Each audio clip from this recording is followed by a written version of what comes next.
All right, guys. So what I have here is my Husqvarna 359.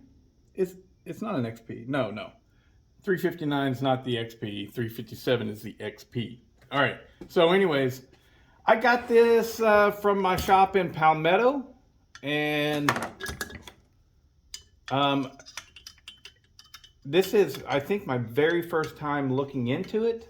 I may have looked to see a scored piston. I'm not sure, but I am going to remove the cylinder and see how badly it's scored, so that I know if I need to get a new cylinder as well as a new piston. But yeah, so that's what we're doing.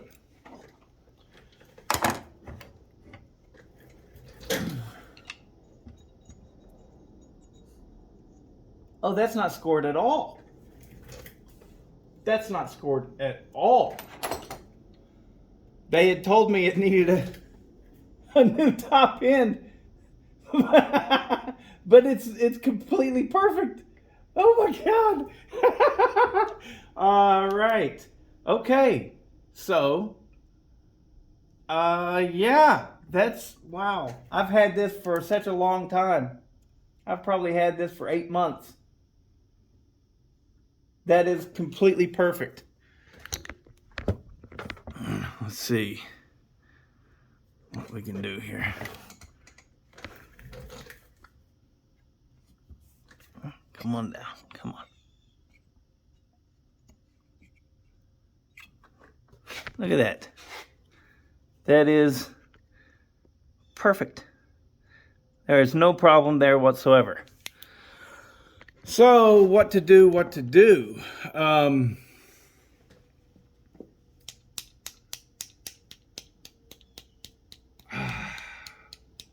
It's already torn down to the basics here.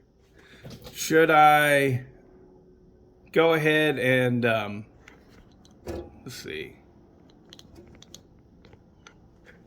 So should I go ahead and just put new crank seals in it, put it back together, and see how she runs? I think yes. I'm gonna put this thing back together. So first off, I guess we got to do new crank seals. Now, this is an E-Tech. I know that there was some differences between the E-Tech and other stuff, right? I do know that. I don't know what the differences is. If you know the difference, why this is an E-Tech, I think it has something to do with the carburetor. Please put them in the comments, because I got to learn somehow, right? And it'd be lovely if you guys could just be like, oh yeah, E-Tech means this. E-Tech means this. So yeah, I'm just gonna put new crank seals in there and then put it back together and see if she runs, because that's pretty great, right? Right? Yes, that's pretty great.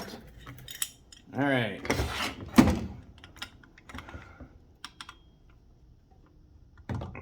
Get in there.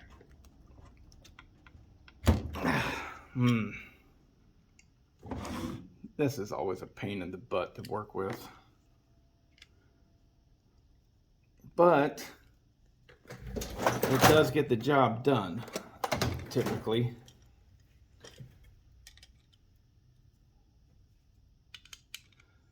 So yeah, I've had this for a long time, and I've got a 357 XP, which is, it's kind of embarrassing for me to admit that I've had this for such a long time, because, well, that ain't good enough, is it? Because, you know, why would I have such great saws and not have already fixed them and got them running? The 357 and the 359 are considered by many the very best 60cc chainsaws ever, even though the 357 is actually, I believe it's not even 57 cc's. But that's the one with closed port piston. The 359 is like, whoa, what was that? Something flew. That isn't good, is it? Trying to get this down in there.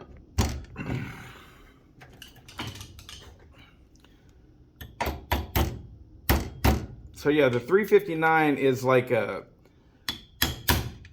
I call it like a pseudo closed port. It is still closed, but the lower transfers are very open. As well as the 359 has a traditional crank, and the 357 has a full circle crank. There we go. There, it's in now. Now I can pick it up. All right. Attach this portion back to it. I can't believe that cylinder is not fried completely. It's not fried at all. Not even a little bit. It totally looks good in there. So yeah.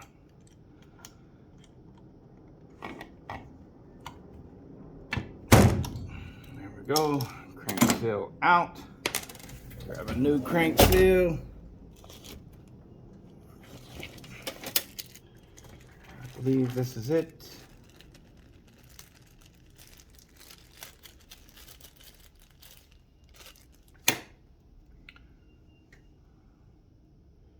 Yeah, that's it.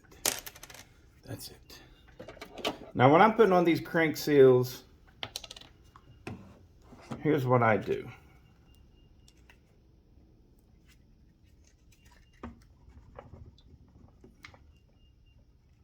Crank bearing seems perfectly fine. I take and I dip my finger into some 2-stroke oil and get it all over there, right?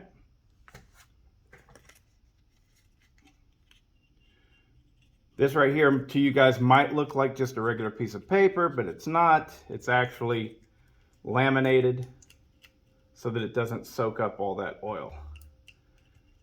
Get it on there, we slide it down.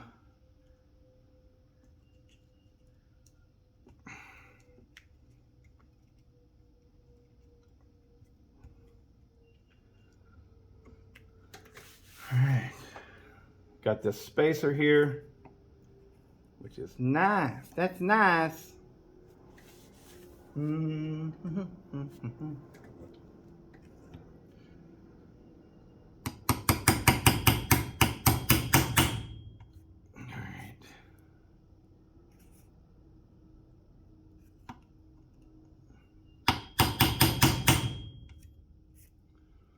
Crank seal in place. Come on. It is oily, so it's hard to grip. But I don't want to use pliers because I don't want to rip it. There we go. All right, PTO side crank seal in place. Let's see how quickly we can get this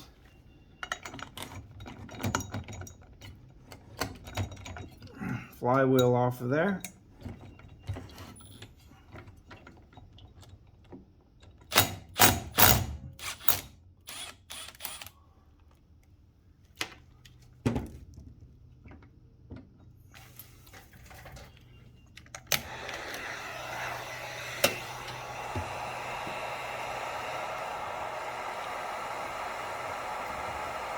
Exciting news, isn't it?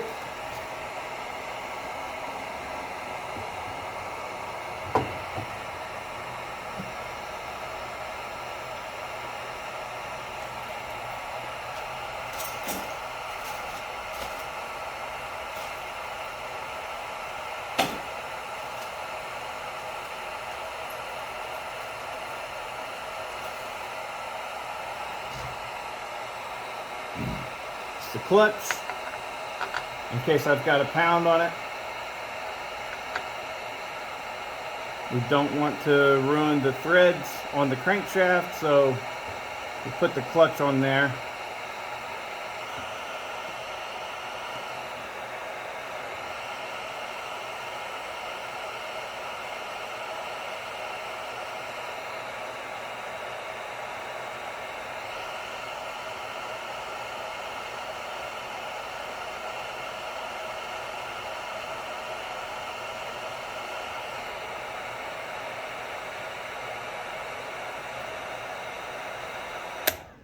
That might be good enough.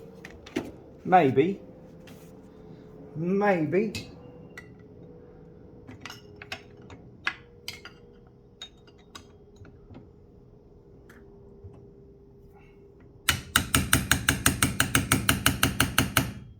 Now from the other side, we smack on this.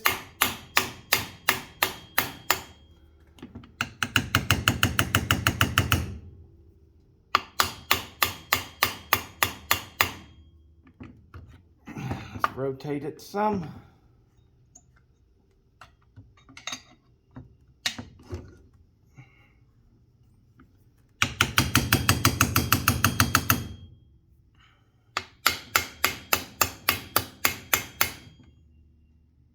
Put this nut back on here so we can pound on it on this side. There we go.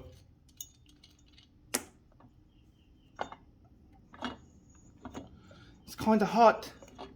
There we go. Why am I talking in a really crappy British accent? I don't know. So I'll stop that. Or will I? Yeah, let's stop that.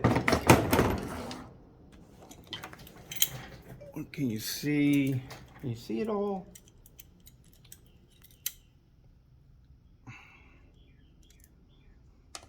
Oh, I'm so excited that that cylinder is perfectly fine. Shops.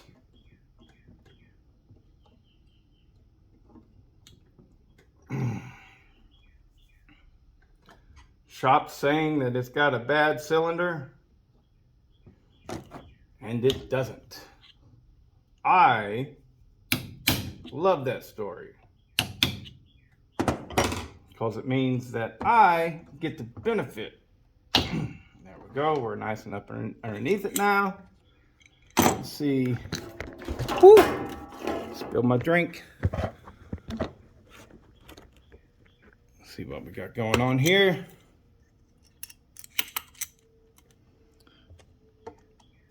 Ooh, oh no. Where's my magnet? I don't know.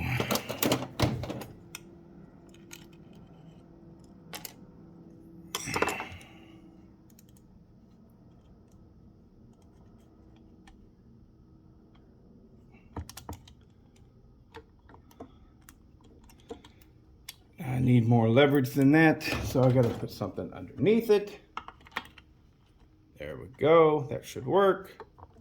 And here we go, popping it out.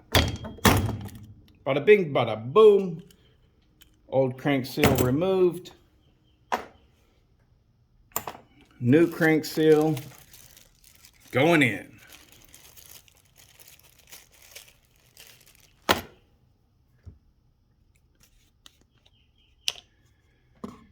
Yeah, I have definitely learned to go ahead and just fail safe it.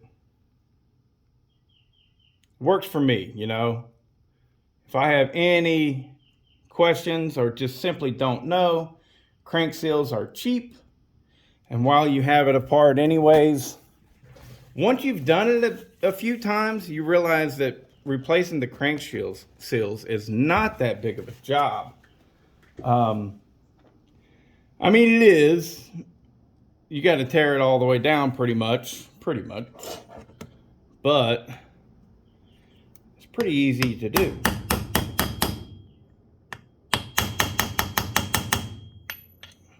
There we go.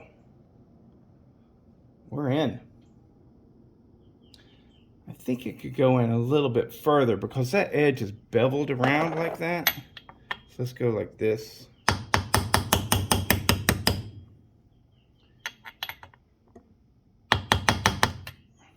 Yeah, Now we're good.